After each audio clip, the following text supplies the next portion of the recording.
नमस्कार दोस्तों, मेरा नाम है प्रदीप चौहान। बात समझनी है तो पूरी सुननी होगी। दोस्तों, आखिरकार राहुल गांधी का वो अखबार आर्टिकल का दांव काम करता नजर आ रहा है। अखबार में आर्टिकल तो उन्होंने महाराष्ट्र के चुनाव को लेकर लिखा था, लेकिन आखिर में जो एक लाइन उन्होंने अपने ट्वीट में उसका जोड़ी थी कि ये चीज बिहार में और उसके बाद होने वाले चुनाव में भी दिख सकती है, उसने काम करना शुरू कर दिया। राहुल गांधी ने जिस दिन से वो आर्टिकल लिखा उस दिन से बीजेपी के अंदर क्या छटपटाहट है ये आपने देख ली। इसका अंदाजा आप इसी बात से लगा सकते हैं कि सवाल राहुल गांधी इलेक्शन कमीशन से पूछते हैं, जवाब देवेंद्र फडणवीस देते हैं। इसका क्या मतलब होता है ये बताने की जरूरत नहीं है।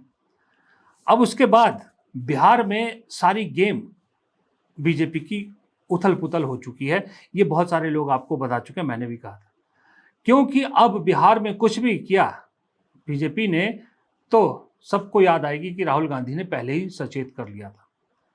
अब इसका असर यह देखने को मुझे मिल रहा है कि कहीं ना कहीं एनडीए के अंदर इसको लेके काफी छटपटाहट हो गई है।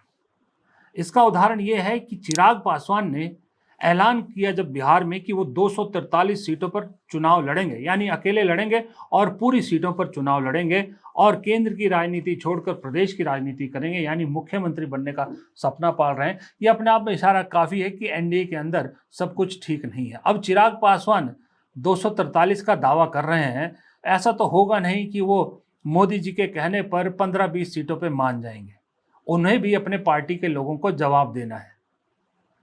अगर वो एनडीए से लड़े भी तो कम से कम 30 से 40 सीट मांगेंगे, और नीतीश कुमार तो आपको मालूम है 100 से नीचे आने को तैयार नहीं है। तो ऐसे में अल्टीमेटली फिर बीजेपी के सारे सपने चकनाचूर होते हैं। बीजेपी का जो सपना है कि बिहार में बीजेपी का मुख्यमंत्री हो, वो सपना तो टिकट बंटवारे में ही, सीट बंटवारे में ही धोखा खा जाएगा। जीतन राम मांझी को भी एडजस्ट करना है, मुकेश सैनी को भी, बहुत सारे लोगों को एडजस्ट करना है। तो ये एनडीए में घमासान की शुरुआत हो चुकी है। और ये इत्तेफाक नहीं है कि राहुल गांधी का आर्टिकल लिखना बीजेपी के चुनाव चुराने की उसकी जो कवायद है या चुनाव चुराने की जो रणनीति है उसको एक्सपोज करने के बाद क्यों चिराग पासवान ये ऐलान करते हैं। उधर प्रशांत किशोर के भी कान खड़े हो गए। प्रशांत किशोर भी इस चीज से एग्री कर रहे हैं। तीसरी तरफ 12 तारीख को महागठबंधन, जिसमें कांग्रेस, आरजेडी, लेफ्ट पार्टीज और दूसरी पार्टियां हैं, वो 12 तारीख को पटना में बैठ रही हैं। शायद तेजस्वी यादव के घर पे बैठ रही हैं, और काफी हद तक उस दिन ये तय होगा कि कौन सी पार्टी कितनी सीटों पर लड़ रही है। उसका एक मोटा मोटा खाका रखा जाएगा।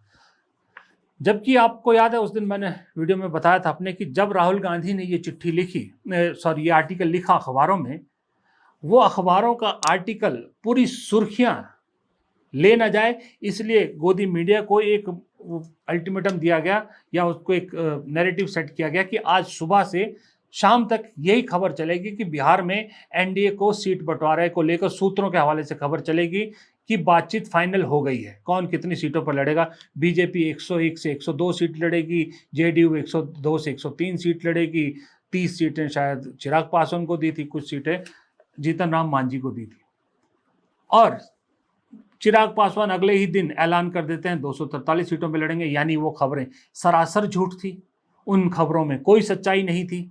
और जो सुबह से शाम तक हर चैनल में एक ही जैसी खबर चल रही थी, हर चैनल में वो सारी की सारी खबर प्लांटेड थी। इधर राहुल गांधी ने आर्टिकल लिखा, पूरी हलचल, पूरी भारत की सियासत हिल गई, बिहार की सियासत हिल गई। तो चुनाव आयोग को मजबूरी में ऐलान करना पड़ गया कि भाई हम जो है वो कांग्रेस को 2009 से अब तक की वोटर लिस्ट दे देंगे, महाराष्ट्र और हरियाणा की। राहुल गांधी ने भी तुरंत जवाब दिया कि most welcome, thank you very much, बहुत अच्छा काम कर रहे हैं आप, लेकिन ये तो बता दीजिए कि डेट क्या होगी, किस डेट तक आप देंगे, और डिजिटल जितनी भी मशीन है सब में पढ़ने लायक होनी चाहिए वो। उसका जवाब इलेक्शन कमीशन दे नहीं सकता, क्योंकि डेट दे दी तो उस दिन देनी पड़ेगी, उससे पहले पहले कैसे चीज़ों को सही करेगी, वो कर नहीं सकती। तो कम से कम इलेक्शन कमीशन 2009 तक की वोटर लिस्ट देने को तैयार हो गया। वो क्यों हुआ? कितने दिन से कांग्रेस कह रही थी, कोई सुन रहा था? कोई नहीं सुन रहा था। लेकिन जैसे ही आर्टिकल लिखा असर हुआ। अब डर यह है इलेक्शन कमीशन को कि 2009 में यूपीए सरकार थी, उस वक्त चीज़ें ठीक थी, उसमें तो कोई दिक्कत नहीं है। लेकिन 14 के बाद, 14 में भी ठीक थी, 14 के बाद जो वोटर लिस्टों में गड़बड़ियां हुई हैं वो तुरंत पकड़ी जाएंगी। अभी तक तो राहुल गांधी ने सिर्फ 2019 का कंपैरिजन करते हुए 2024 के महाराष्ट्र इलेक्शन और लोकसभा इलेक्शन का ही जिक्र किया था। फिर तो जब वोटर लिस्ट हाथ में आएगी फिर तो वो 19 का भी जिक्र करेंगे। 14 और 25 के बीच जितने विधानसभा चुनाव हरियाणा और महाराष्ट्र में हुए हैं उन सब का लेखा जोखा खाका पब्लिक के सामने आ जाएगा, सारा डाटा पब्लिक के सामने आ जाएगा। और मोदी सरकार अगर किसी चीज से डरती है तो वो डरती है डाटा से। डाटा के डर से ही आज तक जनगणना नहीं हुई, डाटा के डर से ही कोई आंकड़े नहीं रखे जाते, डाटा के डर से ही किसी भी तरह का कोई सर्वे नहीं रखा जाता। जो थोड़ा सा फेवर का पॉजिटिव होता है वो बता देते हैं, उसका कुछ पार्ट लोगों के सामने रख देते हैं। बाकी पिछले 11 साल में कोई डाटा आपने रिलीज होता हुआ देखा? उससे पहले की सरकार में हर 5-6 महीने में किसी न किसी विभाग का कोई ना कोई आंकड़े जो है वो डाटा जो है वो रिलीज होता था। अब तो कोई डाटा रिलीज नहीं होता क्योंकि आंकड़ों से नफरत है इस सरकार को। आज तक आपको मालूम पड़ सका कि डीमोनेटाइजेशन की वजह से कितने लोगों की डेथ हुई, कितने लोग जो है वो धूप में खड़े होकर लाइन में लग के कितने लोगों की डेथ हुई? ये डाटा अभी तक सरकार के तौर पे कहीं जारी हुआ नहीं। कोविड में कितने लोगों की जान गई, इसका असली डाटा सरकार ने जो जारी किया वो नहीं, असली डाटा स्टेट वाइज, स्टेट के हर सेंटर वाइज, हर शहर वाइज ये डाटा कहीं जारी हुआ नहीं हुआ। इसी तरह से बहुत सारी चीजें हैं जिनका डाटा अभी तक गुल है। अब ये चुनाव की धांधली का डाटा अब कह तो दिया कि दे देंगे हम 16 और 19 का, 16 से लेकर अब तक का जो है वो वोटर लिस्ट दे देंगे। डेट नहीं बता रहे कब तक देंगे। अब ऐसे कहने से तो आप कहेंगे कि हमने कहा है देंगे, करते करते आप तो 2029 तक खींच लोगे, तब तक और चुनाव हो जाएंगे, कांग्रेस और चुनाव की बात करेगी, फिर आप कहोगे कि इनकी भी डेट लेते रहिए। राहुल गांधी ने सही सवाल पूछा है, कदम अच्छा है, डेट बताइए, डेट किस दिन देंगे। अब वो फंस गया है, डेट बतानी पड़ेगी, देनी पड़ेगी। और जैसे ही हाथ में दिया डाटा वोटर लिस्ट का, वहीं खेल पलटने की पूरी संभावना है। इधर चिराग पासवान जैसे नेता कुछ सूंघने लगे हैं, उन्हें कुछ महक आ रही है कि कुछ तो होने वाला है, इसलिए उन्होंने अपना रास्ता अलग से पकड़ना शुरू कर दिया है।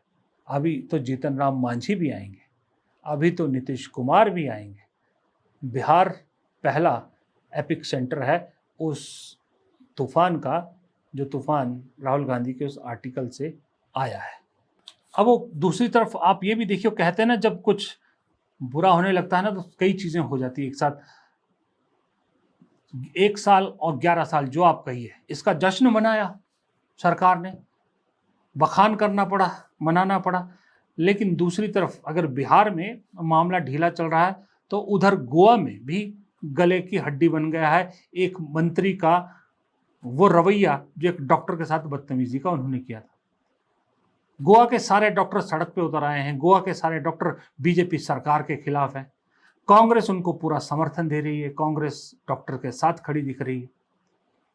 अब एक डॉक्टर कम्युनिटी एक एसेंशियल है पूरे दिन में, अगर मेडिकल आपकी चीज़ें जो है वो अस्त व्यस्त हो जाती हैं तो पूरा सिस्टम हिल जाता है। स्वास्थ्य और शिक्षा ऐसे 2 चीज़ें हैं जो पूरा सिस्टम को हिला देती है अगर ये अस्त व्यस्त हो गई। तो गोवा में उससे जूझ रही है। दूसरी तरफ असम में हिमंता बिस्वा शर्मा कह रहे हैं मेरे लिए असम फर्स्ट है, फिर कोई और बात, सबसे पहले मैं असमी हूँ। बाकी लोगों को तो, इस देश की जनता को तो क्या सिखाते, क्या ज्ञान देते? इस देश की जनता को तो ये कहते हैं ना, पहले भारतीय, भारतीय भी नहीं, भारतीय तो प्रधानमंत्री कहते, वरना तो कहते हैं पहले हिंदू, पहले मैं हिंदू हूं फिर कुछ और हूं। जबकि कहा यह जाता है कि पहले मैं भारतीय हूं फिर कुछ और हूं, लेकिन हिमंता बिस्वा कह रहे हैं कि पहले मैं आसामी हूं फिर कुछ और हूं। यानी वो सबसे पहले आसामी है, फिर हिंदू उसके बाद है, भारतीय तो उसके भी बाद है। वो इसलिए कि इस वक्त आजकल जो है वो हिमंता बिस्वा शर्मा की भी स्थिति डामाडोल है। उनको रोज़ ऐसा लग रहा है कि न जाने कब चिट्ठी आ जाए, कब फ़ोन आ जाए कि नमस्ते कीजिए, हम किसी और को बिठा रहे हैं, क्योंकि गौरव गोगोई से मुकाबला करना आपके बस की बात नहीं है। दिक्कतें हैं। गृह मंत्री अमित शाह ऐसी बातें कर रहे हैं जो बातें सुन के लोगों को हंसी आ रही है। वो कह रहे हैं कि 2026 में तमिलनाडु में हम सरकार बनाएंगे। गजब है। एआईडीएमके के साथ समझौता कर रहे हैं, छोटा पार्टनर है, और सरकार बीजेपी की बनवा रहे हैं। बंगाल के बारे में भी यही कह रहे हैं। लेकिन उससे भी बड़ी बात है, मुझे समझ में नहीं आता कि इन सरकारों में मंत्री लोग बिना सोचे समझे कैसे बोल देते हैं, या लोगों को इतना बेवकूफ़ क्यों समझते हैं। अमित शाह कितनी बार कह चुके हैं कि ममता बनर्जी ने बंगाल के बॉर्डर खोल दिए हैं रोहिंग्याज के लिए, बांग्लादेशी मुसलमानों के लिए। ये तो मुझे ऐसा लगता है 5th या 6th क्लास के बच्चे को भी मालूम है कि जो इंटरनेशनल बॉर्डर है उनकी सिक्योरिटी सेंट्रल सिक्योरिटी फोर्सेस के पास होती है, वो आर्मी हो, बीएसएफ हो, जो भी हो, और वो केंद्रीय गृह मंत्री के अंडर आती है, केंद्र सरकार के अंडर आती है। अगर ममता बनर्जी ने पश्चिम बंगाल के बॉर्डर खोल रखे हैं उनके लिए, तो फिर तो ये आपका भी फेलियर है। आपको पता ही नहीं है, आपकी एजेंसीज को पता ही नहीं है कि ये ऐसे बंगाल में हो रहा है। फिर तो सबसे पहली जिम्मेदारी आपकी है कि आपको अपने विभाग का नहीं पता क्या हो रहा है। लेकिन हकीकत ये है कि हमारी सीमाएं सुरक्षित हैं, हमारे जो सैनिक हैं, जो अर्धसैनिक बल हैं, जो जितनी भी एजेंसीज हैं, सब मुस्तैदी से काम करती हैं। राजनीति के लिए कुछ और मुद्दा नहीं मिल रहा तो अजीब सी बात कर रहे हैं, और लोगों को या तो बेवकूफ़ समझ रहे हैं कि जिनको पता ही ना लगे कि भाई स्टेट जो गवर्नमेंट होती है वो बॉर्डर को कंट्रोल नहीं करती, इंटरनेशनल बॉर्डर को। ये चल रहा है, ये अजब सी कहानियाँ चल रही है। लेकिन मालूम नहीं, मुझे ऐसा लगता है कई बार जैसे कांग्रेस में एक अजीब बीमारी है ना, कांग्रेसियों को, बहुत सारे लोगों को, कि उन्हें ऐसा लगता है कि थक हार के जनता कांग्रेस के पास लौट ही आएगी, सत्ता उनके पास बैठे बैठे आ ही जाएगी, आज नहीं तो कल। जो होना नहीं है, सच्चाई ये है। उसी तरह से बीजेपी भी कहीं ना कहीं 2014 से 2019 के बीच अटक गई है। उन्हें ऐसा लग रहा है कि जो लोग उस वक्त सोचते थे, जितना अंधे बहरे उस वक्त हो गए थे, उतने ही आज भी हैं। जबकि हकीकत ये नहीं है। हकीकत ये है कि आज लोग, खास करके 2024 के बाद, लोकसभा चुनाव 2024 के बाद, बड़े जागरूक, बड़े समझदार हो गए हैं और सवाल पूछने लगे हैं। फिलहाल इस वीडियो में इतना ही। प्रदीप चौहान को दीजिए इजाज़त। वीडियो पसंद आया तो वीडियो को लाइक करना मत भूलिएगा। चैनल को अब तक सब्सक्राइब नहीं किया, प्लीज़ चैनल को सब्सक्राइब कीजिएगा। कमेंट बॉक्स में आपकी राय हमेशा उसका इंतज़ार रहता है। नमस्कार।